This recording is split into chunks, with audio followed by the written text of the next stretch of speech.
Operation సింధూర్లో BrahMos బ్రహ్మాస్త్రంగా మారింది. దీంతో మన బ్రహ్మోస్కు గిరాకీ పెరిగింది. ప్రస్తుతం బ్రహ్మోస్ క్షిపణుల కోసం 17 దేశాలు క్యూ కట్టాయి. ఆధునిక యుద్ధ తంత్రానికి దిగొచ్చిన బ్రహ్మోస్ మిస్సైల్ కోసం $200 నుంచి $300 మిలియన్ ఇండోనేషియా డీల్కు సిద్ధమవుతోంది.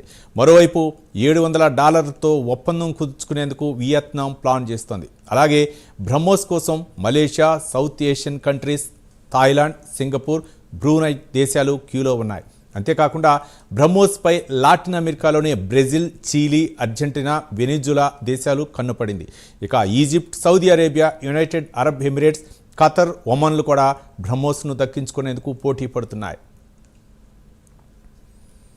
ఇక బ్రహ్మోస్ గురించి తాజా సమాచారం మా ఇన్పుట్ ఎడిటర్ రాజేందర్ మరిన్ని వివరాలు అందిస్తారు.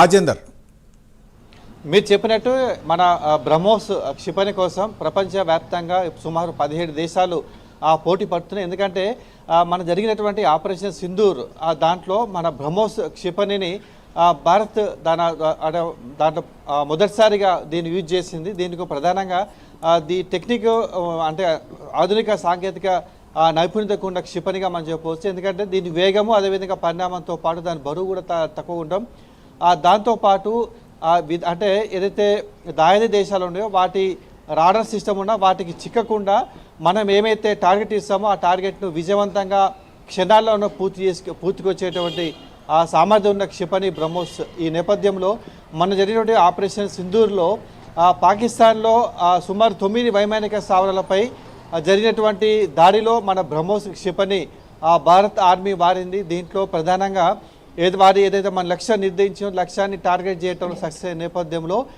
ప్రపంచవ్యాప్తంగా కూడా ఈ బ్రహ్మోస్ క్షిపణిపై దృష్టి పడింది.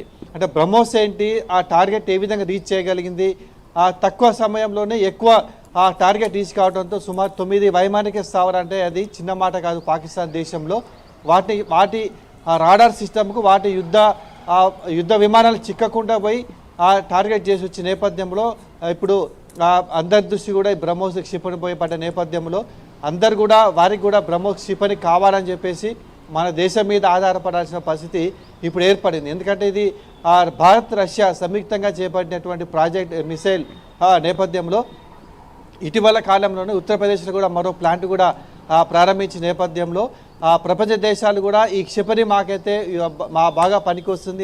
ఎందుకంటే మన జరిగిన ఆపరేషన్ సింధూర్లో పాకిస్తాన్ మీద జరిగిన గురిచూసి కొట్టేటువంటి లక్ష్యాల్లో ఇది సక్సెస్ అయిన నేపథ్యంలో సుమారు 17 దేశాలు మీరు ఇంతకుముందు మీరు చెప్పినట్టు అన్ని దేశాలు కూడా అవి దక్కించుకునేందుకు పోటీ పడుతున్నాయి.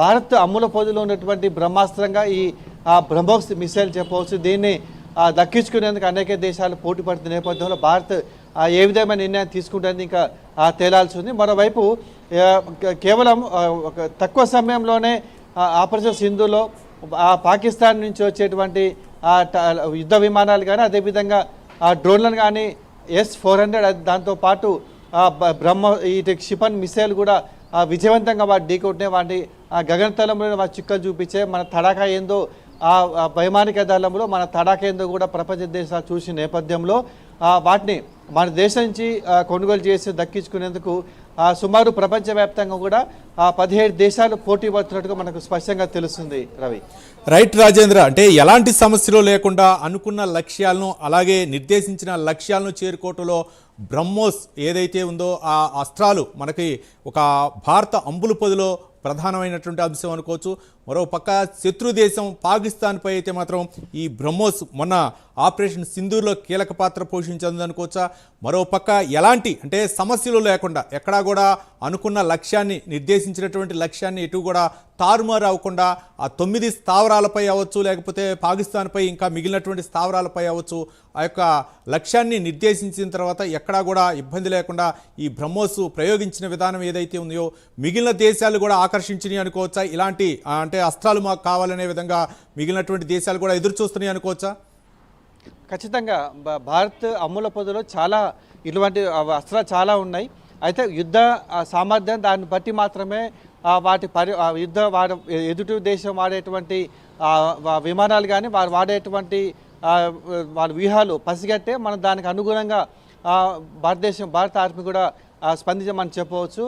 దీంట్లో ఎదుటి దేశం అంటే పాకిస్తాన్కి చుక్కలు చూపించాలని ఒక లక్ష్యం, అదేవిధంగా మన లక్ష్యాన్ని టార్గెట్ చేయాలి. ఎందుకంటే మన ఏదైతే నియంత్రణ రేఖ వెంబడి ఉన్నటువంటి జిల్లాల్లో రాష్ట్రాల్లో ఉన్నటువంటి ప్రాంతాలు టార్గెట్గా వారు ఏదైతే లక్ష్యాలు గురి చేసుకున్నాయో వాటికి చిక్కకుండా మనం వాటి వైమానిక స్థావరాలు అదేవిధంగా ఏదైతే మన భారత్ నిర్దేశించుకుందో వాటి సమర్థవంతంగా ఆపరేషన్ పూర్తి చేయాలంటే దానికి తగ్గటువంటి ఆయుధాలే యుద్ధ విమానాలు యూజ్ చేసి దీనికి సంబంధించి దీంట్లో బ్రహ్మోస్ అయితే దీన్ని సక్సెస్ఫుల్గా చేయగలుగుతుంది. ఎందుకంటే దాని దూరం 1000 కిలోమీటర్ దూరంలో ఉన్నటువంటి పాకిస్తాన్లో కీలక స్థావరాలు గుర్తించి దీనికి సంబంధించి ఇప్పటికే లక్ష్యంగా అనేక అంటే సుమారు 9 ప్రాంతాల్లో ఉగ్ర శిబిరాలు నేలమట్టం చేసింది. మరోవైపు ఆ దేశంలో ఉన్నటువంటి విమానాలకు సంబంధించి వాటి కూడా టార్గెట్గా పూర్తి చేయాలంటే బ్రహ్మోస్ అయితేనే సక్సెస్ అవుతుందని చెప్పేసి దాన్ని యూజ్ చేసిన నేపథ్యంలో విజయవంతంగా మన భారత్ బలగాలు దాన్ని సాధించినాయి.